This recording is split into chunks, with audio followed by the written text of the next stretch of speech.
India New Zealand series पे आते हैं। 11 तारीख से सीरीज़ शुरू हो रही है। ओडीआई टीम आ गई है और ओडीआई टीम में मतलब टीम आए और आप चौंक ना पाए तो फिर वो बनता नहीं है मामला, है ना। मैं नहीं चौंका, आप चौंके थे। थोड़ा सा मतलब डिसअपॉइंट हुआ मैं ऋतुराज गायकवाड़ को लेकर के हुआ कि आपने उनको टीम में शामिल किया एज एन ओपनर, वो खेलते रहे हैं, है ना, टॉप ऑर्डर के बल्लेबाज हैं। आपने उनको कहा कि भाई 4 नंबर पे खेल ले, वहाँ भी वो बंदा जा करके खेल लिया, उसने शतक लगा दिया, अब आपने उसको ड्रॉप ही कर दिया। तो थोड़ा नाइंसाफ़ी का जो ये सिलसिला चल रहा है ना बहुत सारे खिलाड़ियों के खिलाफ। नहीं, अगेन मैं वही चीज़ आपको कह रहा हूँ ना कि वो आए एज अ रिप्लेसमेंट ही थे ना।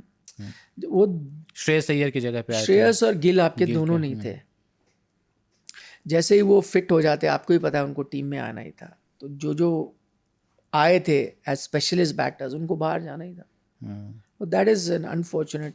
बट उसमें मेरा ये कंसर्न है कि उस टीम में पंत भी थे, है ना, साउथ अफ्रीका के खिलाफ सीरीज में पंत भी टीम में थे। और पंत, और इस सिलेक्शन के अनाउंसमेंट से पहले भी लोग तरह तरह की चीज़ें चल रही थी कि पंत को बाहर कर दिया जाएगा, आपने भी देखा ही होगा। I am sure. मैं पूछ रहा हूँ उसमें क्या लॉजिक क्या था।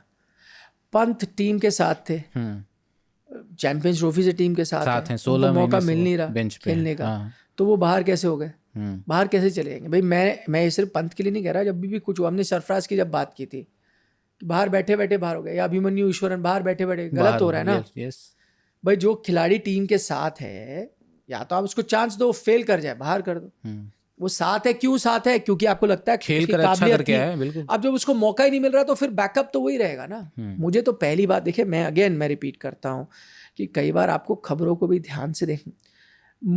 पंत की चर्चा ही किस बात को लेकर शुरू हुई? क्या वो सबसे इंपॉर्टेंट चीज थी? पंत क्या है? पंत तो खेल ही नहीं रहे, वो तो बैकअप है। तो बैकअप विकेट कीपर कौन होगा, इस पे क्या चर्चा हो रही थी, मुझे समझ नहीं आ रहा। क्या वो मोस्ट इंपॉर्टेंट चीज है? हाँ, T20 में गिल को होना चाहिए या नहीं, वो इंपॉर्टेंट चर्चा थी क्योंकि वो आपके वाइस कैप्टन थे, वो आपके स्टार्ट कर रहे थे, आपने किसी को बाहर बैठाया था। पंत तो स्क्वाड का हिस्सा, उससे क्या फर्क पड़ता है? केएल राहुल आपके first choice wicket keeper batter है, वो खेल ही रहे। तो अगेन वो कहां से आई खबर पंत को नहीं होना चाहिए, वो पंत को दे प्लानिंग टू ड्रॉप? भाई उसकी इंपॉर्टेंस ही क्या थी? बैकअप विकेट कीपर की सबसे इंपॉर्टेंट न्यूज हो गई है सिलेक्शन में। वही तो मुझे समझ में नहीं आता, मतलब कहाँ से लोग ऐसे इसीलिए मैं आपको कहता छोड़े जाते हैं। इसीलिए मैं कहता हूँ हर चीज आपको समझना चाहिए, कौन सी खबर कहाँ से आ रही है, कौन खबर क्या दे रहा है, क्योंकि बड़ा नेक्सस चलता है। अब मानो या ना मानो, पूरा चलता है। किस खेमे में हो, किस कैंप में हो, कौन है, आप उनके लिए बात करोगे, कोई होगा। अब एक बात तो तय है, कोई ना कोई तो नापसंद ही करता है ऋषभ पंत को। बिल्कुल, ये खबर जो चलाई गई है और जो उनके एजेंट्स ने ये खबर चलाई है, कोई ना कोई तो नापसंद करता ही है उसको। अब ये पता लगाना चाहिए कौन है।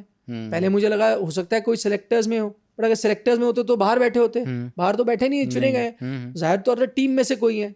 क्या टीम के कुछ खिलाड़ी हैं जो चाहते हैं वो नहीं है?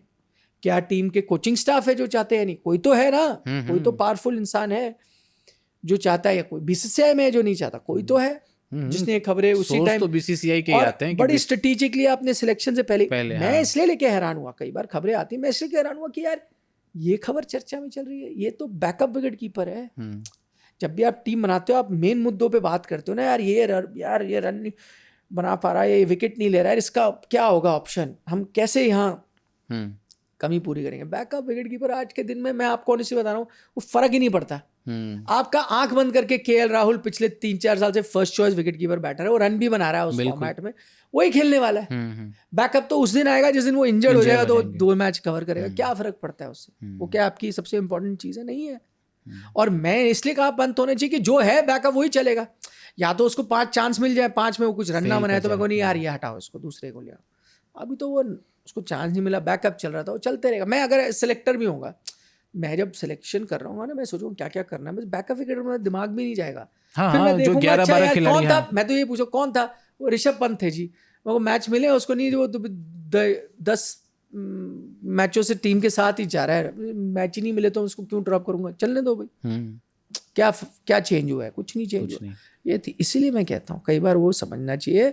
ऋतुराज गायकवाड़ जैसा मैं रन बनाए, बट वही है ना, एक बार गिल और श्रेयस अय्यर आते तो उनको बाहर जाना ही था। करेक्ट। बट मेरा ये सवाल था ना सर कि पंत बैकअप विकेट कीपर हैं और 2027 वर्ल्ड कप T20 के बाद आप उसकी भी तैयारी शुरू कर दोगे, और कहीं ना कहीं आप मानकर चलोगे भी कि एक बैकअप विकेट कीपर चाहिए जो हमारा मतलब पूरी तरीके से तैयार हो, है ना। तो बीच में अगर पंत आपके पास थे तो ऋतुराज को ही आप बेंच कर दिया होता आपने। आपको पता होता कि भाई श्रेयस अय्यर आएंगे तो ऋतुराज तो एनीवे बाहर ही जाएंगे। तो इससे अच्छा होता कि आप 3-4 जो मैचेस थे मौके पंत को दे देते। नहीं, नॉट अ बैड आइडिया, बिल्कुल देना चाहिए था, बिल्कुल देना चाहिए था। अगेन मे बी ये आपके सवाल का जवाब दे दे कि अगर वो टीम में थे तो टीम मैनेजमेंट की ये सोच होनी चाहिए ना आपकी तरह कि अगर हैं यार ये बैकअप है, इसको चांस ही नहीं मिलता खेलने का, इसमें ऐसे हम आजमा भी लेंगे प्लस बैटिंग भी कर लेगा, आप खिला लेते उसको, बिल्कुल खिला लेते। किसने नहीं, कौन खिलाता है? कप्तान और कोच ही खिलाते हैं 11। तो आपने नहीं खिलाया।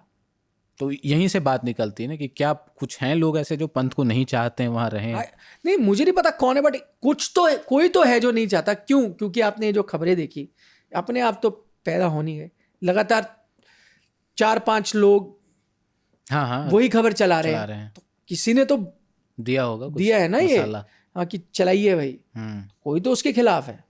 मैंने वही कहा, मैंने कहा जैसे अलग अलग होने चाहिए तो मैं उनको एलिमिनेट ही कर सकता था। सिलेक्टर्स हो सकते थे, कोचिंग स्टाफ हो सकता है, बीसीसीआई हो सकता है। सेलेक्टर तो मैंने एलिमिनेट कर दिया अब, क्योंकि अगर ड्रॉप हो गए तो हो सकता था सिलेक्टर्स का आता। भाई सिलेक्टर्स के बीच में रजामंदी हुई है तो सिलेक्टर्स तो हो नहीं सकता, तो वो खत्म, डन। बचे कौन है? हो सकता है बीसीसीआई के कोई अधिकारी हो जिनको शायद ना पता, आई डोंट नो।